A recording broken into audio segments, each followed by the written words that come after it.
Hi guys, Miss Scott here again. So welcome. Today we're going to do some proofreading. Before we get into that, make sure you subscribe to my channel if you can. Um, so we're going to practice writing some proofs with those theorems that we learned in the last lesson. So really straightforward, essential question.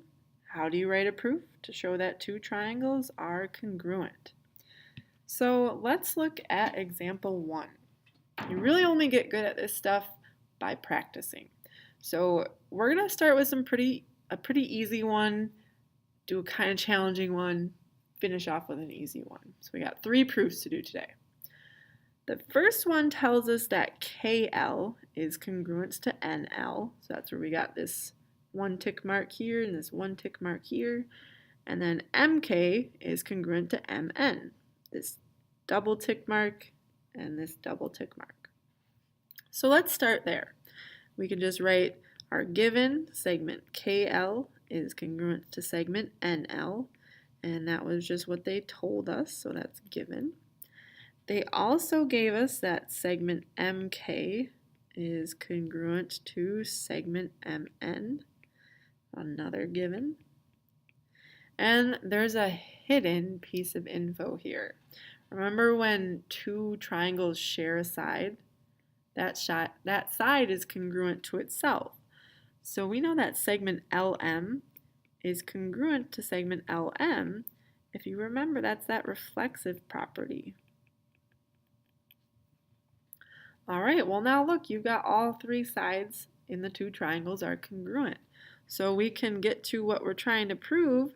Triangle KLM has to be congruent to triangle NLM by side, side, side. That's it. We did it. Okay, now let's look at one that's a little more tough. Okay, so lots of given information here. Let's just read through that. We're given that segment CB is parallel to segment FE. Well, if CB is parallel to FE, I better put some arrows there to show that. They also tell me AC is congruent to DF. So from A all the way to C is congruent to D all the way to F. All right, so we've got that shown as well. We also know BC is 10, so from B to C is 10, and from E to F is 10. Okay, let's just write down all of our givens. CB, that segment is parallel to FE, this segment, that's given. Segment AC is congruent to segment DF, that's given. And then we know BC is 10 and EF is 10. That's another given. Okay, well now let's take a look here. If BC is 10 and EF is 10, we can actually say that these two are equal to each other. So BC has to equal EF. And you could use that with 2 different reasons. Some people see it as substitution, while others might see it as that transitive property. Either or are both valid reasons. You can choose whatever one makes more sense for you. So now we know if their lengths are equal, they're both 10, right? We know that BC has to be congruent to segment EF. Okay, that's simply the definition of congruent.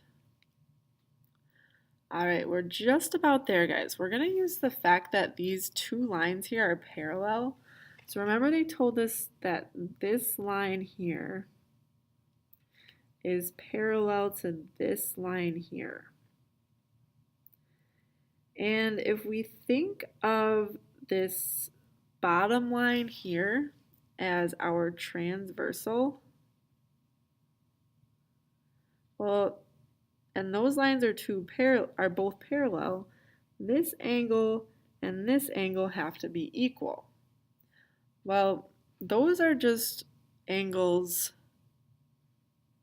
BCA, so this angle on the left is angle BCA. Angle BCA is congruent to this angle on the right, angle EFD.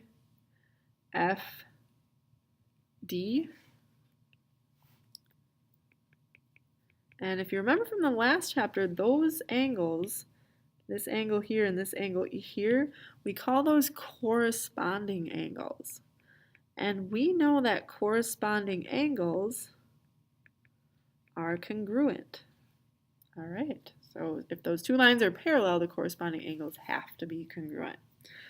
Well, let's kind of clean this up a little bit. I got a lot of mess here, but here's what we know so far now. We know that BC is 10, and we know that EF is 10. We proved that those are congruent. We also proved that this angle here is congruent to this angle here because of these parallel lines. So now what we know is from side, angle, side, we have this side here, this angle, this side here, this angle, this side. Well, those are triangles that are congruent. So we can say triangle ABC, the triangle on the left, is congruent to triangle DEF, the one on the right. All right, so that was kind of a tough one. As promised, we're going to finish up with a little bit easier one. So example 3, let's finish up our last proof. We're given 3 things, so that makes life pretty darn easy for us. They tell us that AK is congruent to CJ. So that's from here all the way to here. That's congruent to from C all the way to J. All right, so let's write that down. AK is congruent to CJ. That was a given. We also know angle BJK, this angle here, is congruent to angle BKJ, this angle here. So that's our second given. Angle BKJ, also given. And lastly, they gave us angle A is congruent to angle C. All right, that was our third given. And they actually gave us enough information already to prove that these two triangles are congruent. So the two triangles that we're looking at is this one here. So I'll highlight that one in yellow. And this one here, I'll highlight in orange. So those two triangles are congruent. If you look, you have an angle, you got the side between, you got the other angle. So we can already get to our conclusion. Triangle ABK is congruent to triangle CBJ by the angle side angle postulate. All right, so you got 3 proofs there to use as examples. If you have any questions on any of the statements or reasons, leave those down in the comment section below. Thanks for watching, guys. We'll see you next time. Take care.